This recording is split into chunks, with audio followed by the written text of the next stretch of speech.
കേരള രാഷ്ട്രീയത്തിൽ വിവാദങ്ങൾ പുതുമയല്ലെങ്കിലും ചില ആരോപണങ്ങൾ വ്യക്തിയുടെ രാഷ്ട്രീയ ജീവിതത്തെയും പ്രതിച്ഛായയെയും ഒരേ സമയം ചോദ്യം ചെയ്യുന്നതാകാറുണ്ട്. ഇപ്പോൾ സംസ്ഥാന ഗതാഗത വകുപ്പ് മന്ത്രി കെ.ബി. ഗണേഷ് കുമാറിനെതിരെ ഉയർന്നിരിക്കുന്ന പുതിയ ആരോപണങ്ങളും അതുതന്നെയായ ഒരു സാഹചര്യം സൃഷ്ടിച്ചിരിക്കുകയാണ്. വ്യക്തിപരമായ ഒരു സംഭവത്തെ ചുറ്റിപ്പറ്റി ഉയർന്നിരിക്കുന്ന ആരോപണങ്ങൾ ഇപ്പോൾ പൊതു ചർച്ചയിലേക്ക് വളർന്നു കഴിഞ്ഞു. രാഷ്ട്രീയവും സാമൂഹികവുമായ തലങ്ങളിൽ പ്രതികരണങ്ങൾ ഉണ്ടാക്കുന്ന അവസ്ഥയിലേക്ക് ഇത് എത്തിയിരിക്കുകയാണ്. നാവുകൊണ്ട് സ്ത്രീകൾക്ക് വേണ്ടി ഘോരഘോരം പ്രസംഗിക്കുന്ന പലരുടെയും മുഖംമൂടികൾ അഴിഞ്ഞു വീഴുമ്പോൾ അതുവരെ അവർ വാദിച്ചിരുന്നതൊക്കെ തീർത്തും പൊള്ളയായ നാടകങ്ങളായിരുന്നു എന്നുകൂടി തിരിച്ചറിയുകയാണ് പലപ്പോഴും ജനങ്ങൾ. ഗണേഷ് കുമാറിനെതിരെ സ്ത്രീ വിഷയത്തിലുള്ള ആരോപണങ്ങൾ കേരളത്തിന് പുതുമയുള്ളതല്ല. എന്നാൽ തകർന്ന തരിപ്പണമായ KSRTCയെ ഉയർത്തിക്കൊണ്ടുവരുന്നതിൽ കാണിച്ച വൈദഗ്ധ്യം ഗണേഷ് കുമാറിന്റെ വ്യക്തി ജീവിതത്തിലെ പോരായ്മകളെ പോലും ഒരു പരിധിവരെ മറക്കാൻ കേരളത്തിലെ ജനങ്ങളെ പ്രേരിപ്പിച്ചിരുന്നു എന്നതാണ് വാസ്തവം. എന്നാൽ അന്തസ്സുകെട്ട പണി ചെയ്ത് ശീലിച്ചവർക്ക് ഏത് ഉന്നത മേലാളനായാലും ആ വഴിയെ സഞ്ചരിച്ചില്ല എങ്കിൽ ശരിയാവില്ല എന്നത് ഇവിടെ ഗണേഷ് കുമാറിന്റെ കാര്യത്തിൽ വീണ്ടും അക്ഷരം പ്രതി വാസ്തവമാവുകയാണ്. ഗതാഗത വകുപ്പ് മന്ത്രി കെ.ബി. ഗണേഷ് കുമാറിനെതിരെ ഗുരുതര ആരോപണം. ഗണേഷ് കുമാറിനെ കാണാൻ പാടില്ലാത്ത സാഹചര്യത്തിൽ കണ്ടുവെന്നും ഇതിന്റെ എല്ലാം ഫോട്ടോകൾ എടുത്ത ഭാര്യയെ ഗണേഷിന്റെ സ്വന്തം സഹചാരികൾ തടഞ്ഞുവെച്ച് മൊബൈൽ ഫോൺ കൈക്കലാക്കാൻ ശ്രമിച്ചുവെന്നും പോലീസ് സംഭവ സ്ഥലത്ത് എത്തിയെങ്കിലും ഇടപെടാതെ പിൻവാങ്ങുകയായിരുന്നുവെന്നും ആരോപണമുണ്ട്. ശനിയാഴ്ച ഉച്ചയ്ക്ക് 2 മണിയോടെയാണ് സംഭവം. വാളകത്തെ കുടുംബ വീട്ടിൽ മുന്നറിയിപ്പില്ലാതെ എത്തിയ ഭാര്യ ഗണേഷിനെ കാണാൻ പാടില്ലാത്ത സാഹചര്യത്തിൽ കാണുകയായിരുന്നു. മുൻ DGP R. ശ്രീലേഖയുടെ ഭർത്താവിന്റെ സഹോദരിയായ ഭാര്യ ഉടനെ തന്നെ അവരുമായി ബന്ധപ്പെട്ടു. നടന്ന കാര്യങ്ങളെ കുറിച്ച് ശ്രീലേഖയെ ധരിപ്പിച്ചപ്പോൾ സുരക്ഷയ്ക്കായി സർക്കാർ ഏർപ്പെടുത്തിയ 112 ടോൾ ഫ്രീ നമ്പറിൽ വിളിച്ച് സഹായം തേടാനാണ് ശ്രീലേഖ ഉപദേശിച്ചത്. ഇത് പ്രകാരം തിരുവനന്തപുരത്തെ പോലീസ് ഹെഡ്ക്വാർട്ടേഴ്സിൽ കൈകാര്യം ചെയ്യുന്ന 112 നമ്പറിൽ ബന്ധപ്പെട്ട ഭാര്യ താൻ ആരാണെന്നും കാര്യത്തിന്റെ ഗുരുതരാവസ്ഥയെക്കുറിച്ചും പോലീസിനെ അറിയിച്ചു. താമസിയാതെ സ്ഥലത്തെത്തിയ പോലീസ് സംഭവത്തിൽ ഇടപെടാതെ പിൻവാങ്ങുകയായിരുന്നു. വീട്ടിൽ തിരിച്ചുകയറിയ ഇവർ വീണ്ടും ഫോട്ടോകൾ എടുത്തു. ഭാര്യയിൽ നിന്ന് മൊബൈൽ കൈക്കലാക്കാൻ സഹായികളായ പ്രദീപിനോടും ശാന്തനോടും നിർദ്ദേശം നൽകുകയാണ് മന്ത്രി ചെയ്തത് എന്നാണ് ആരോപണം.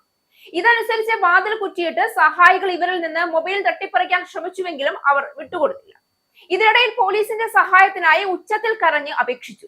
പിടിവലികൾക്കിടയിൽ വാതിൽ തുറന്ന് പുറത്തിറങ്ങിയ ഭാര്യ പുറത്ത് പോലീസ് സംഘത്തെ കാണാതിരുന്നതിനാൽ താൻ വന്ന ടാക്സി കാറിൽ തിരിച്ചു പോവുകയായി. ഗണേഷ് കുമാറിന്റെ ഭാര്യയുമായി മാധ്യമങ്ങൾ ബന്ധപ്പെട്ടപ്പോൾ വാർത്ത നിഷേധിക്കാനോ സ്ഥിരീകരിക്കാനോ അവർ തയ്യാറായിട്ടുമില്ല. ഇതിനിടെ ഇത് ഒറ്റപ്പെട്ട വിവാദമല്ല എന്നും മന്ത്രി ഗണേഷ് കുമാറിനെതിരെ മുമ്പും സ്ത്രീകളുമായി ബന്ധപ്പെട്ട ആരോപണങ്ങൾ ഉയർന്നിട്ടുണ്ടെന്ന കാര്യവും വീണ്ടും ചർച്ചയാവുകയാണ്. മുൻകാലങ്ങളിൽ ഉണ്ടായ വ്യക്തിപരമായ ആരോപണങ്ങളും കുടുംബ വിവാദങ്ങളും ഈ പുതിയ ആരോപണങ്ങളോടൊപ്പം വീണ്ടും പൊതുസമൂഹത്തിന്റെ ശ്രദ്ധയിലെത്തുകയാണ്. രാഷ്ട്രീയ ജീവിതത്തിൽ വിവാദങ്ങൾ പലപ്പോഴും മറഞ്ഞു പോകുന്നുണ്ടെങ്കിലും ഒരേ സ്വഭാവത്തിലുള്ള ആരോപണങ്ങൾ ആവർത്തിച്ചുയരുമ്പോൾ അതിന്റെ പ്രതിഫലനം വ്യക്തിയുടെ വിശ്വാസ്യതയിലേക്കാണ് പതിയുന്നത്. ഇതുകൊണ്ട് തന്നെ ഇപ്പോഴത്തെ ആരോപണങ്ങൾ ഒരു വ്യക്തിപരമായ തർക്കം എന്നതിലുപരി അധികാരം, വ്യക്തിപരമായ ഉത്തരവാദിത്വം, പൊതുഭരണത്തിന്റെ നൈതികത എന്നിവയെക്കുറിച്ചുള്ള വലിയ ചർച്ചകൾക്ക് വഴിവെക്കുന്ന വിഷയമായി മാറുകയാണ്. ആരോപണങ്ങൾ സത്യമായാലും അല്ലെങ്കിലും അവ ഉയർന്നതുകൊണ്ട് മാത്രം തന്നെ പൊതുജീവിതത്തിലെ വ്യക്തികളുടെ ഉത്തരവാദിത്വത്തെക്കുറിച്ചുള്ള ചോദ്യങ്ങൾ വീണ്ടും ശക്തമായി ഉയരുകയാണ്. ഒരു ജനാധിപത്യ സമൂഹത്തിൽ പൊതുപ്രതിനിധികളുടെ വ്യക്തിപരമായ പെരുമാറ്റവും പൊതുസമൂഹം ശ്രദ്ധിക്കപ്പെടുന്ന വിഷയമാണ്. കാരണം അധികാര സ്ഥാനങ്ങളിൽ ഇരിക്കുന്നവരുടെ പ്രവർത്തനങ്ങൾ വ്യക്തിപരമായ പരിധി കടന്ന് പൊതുജനങ്ങളുടെ വിശ്വാസത്തോടും ഭരണത്തിന്റെ നൈതികതയോടും ബന്ധപ്പെട്ടിരിക്കുന്നു. ഈ സംഭവവുമായി ബന്ധപ്പെട്ട ആരോപണങ്ങൾ ശരിയാണോ തെറ്റാണോ എന്നത് അന്വേഷണങ്ങളിലൂടെ ഔദ്യോഗിക വിശദീകരണങ്ങളിലൂടെയോ മാത്രമേ വ്യക്തമാകൂ. എന്നാൽ ആരോപണങ്ങൾ ഉയർന്നതോടെ തന്നെ പൊതുജനങ്ങളിൽ രൂപപ്പെടുന്ന ധാരണകളും സംശയങ്ങളും അവഗണിക്കാനാവില്ല. പ്രത്യേകിച്ച് മുമ്പ് തന്നെ സ്ത്രീകളുമായി ബന്ധപ്പെട്ട വിവാദങ്ങളും കുടുംബപരമായ ആരോപണങ്ങളും ഉയർന്നിട്ടുള്ള പശ്ചാത്തലത്തിൽ ഇത്തരം പുതിയ ആരോപണങ്ങൾ വീണ്ടും ഉയരുമ്പോൾ അത് രാഷ്ട്രീയമായി കൂടുതൽ ഗുരുതരമായ പ്രത്യാഘാതങ്ങൾ സൃഷ്ടിക്കാനുള്ള സാധ്യതയുണ്ട്. ഇവിടെ പ്രധാനമായി ഉയരുന്ന ചോദ്യം അധികാരവും സ്വാധീനവും ഉപയോഗിച്ച് സത്യാവസ്ഥ മറയ്ക്കപ്പെടുന്നുണ്ടോ എന്നുള്ളതാണ്. ഈ സംഭവത്തിൽ ഫോട്ടോകൾ എടുത്തതായി പറയപ്പെടുന്ന വ്യക്തിയെ തടഞ്ഞുവെച്ചുവെന്ന ആരോപണവും മൊബൈൽ ഫോൺ പിടിച്ചെടുക്കാൻ ശ്രമിച്ചതായുള്ള ആരോപണവും ശരിയാണെങ്കിൽ അത് വ്യക്തിപരമായ പ്രശ്നമെന്നതിലുപരി ജനാധിപത്യ മൂല്യങ്ങളെ തന്നെ ചോദ്യം ചെയ്യുന്ന വിഷയമായി മാറും. അതുപോലെ തന്നെ സംഭവ സ്ഥലത്തെത്തിയ പോലീസ് ഇടപെടാതെ പിൻവാങ്ങിയെന്ന ആരോപണം കൂടി സത്യമായാൽ നിയമസംരക്ഷണ സംവിധാനത്തിന്റെ നിഷ്പക്ഷതയെക്കുറിച്ചും ഗുരുതരമായ ചോദ്യങ്ങൾ ഉയരാൻ സാധ്യതയുണ്ട്. രാഷ്ട്രീയത്തിൽ ആരോപണങ്ങളും പ്രത്യാരോപണങ്ങളും സാധാരണ സംഭവമാണെങ്കിലും ഒരേ സ്വഭാവത്തിലുള്ള വിവാദങ്ങൾ ആവർത്തിച്ചു വരുമ്പോൾ അത് പൊതുജനങ്ങളിൽ ഒരു പ്രത്യേക ധാരണ സൃഷ്ടിക്കാറുണ്ട്. അതാണ് ഒരു രാഷ്ട്രീയ നേതാവിന്റെ വിശ്വാസ്യതയെ ഏറ്റവും കൂടുതൽ ബാധിക്കുന്ന ഘടകവും. അതിനാൽ തന്നെ ഇത്തരം ആരോപണങ്ങൾ ഉയരുമ്പോൾ അവയെ നിസ്സാരമായി തള്ളിക്കളയുന്നതിലുപരി വ്യക്തമായ മറുപടികളും തെളിവുകളും മുന്നോട്ട് വെക്കുന്നത് തന്നെയാണ് പൊതുജീവിതത്തിൽ പ്രവർത്തിക്കുന്നവരുടെ ഉത്തരവാദിത്വം.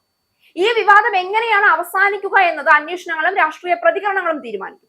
എന്നാൽ ഒരു കാര്യം വ്യക്തമാണ്, ഇതിനോടകം തന്നെ ഗുരുതര ആരോപണങ്ങൾ നേരിടുന്ന ഇടതുപക്ഷ സർക്കാരിനും രാഹുൽ മാങ്കൂട്ടത്തിൽ വിഷയത്തിൽ ഉൾപ്പെടെ പെണ്ണിന്റെ കണ്ണീരിനെ പോലും വോട്ട് ബാങ്ക് ആക്കാൻ ശ്രമിച്ചവർക്കും അതേ നാണയത്തിൽ കിട്ടുന്ന തിരിച്ചടി തന്നെയായിരിക്കും ഇത്.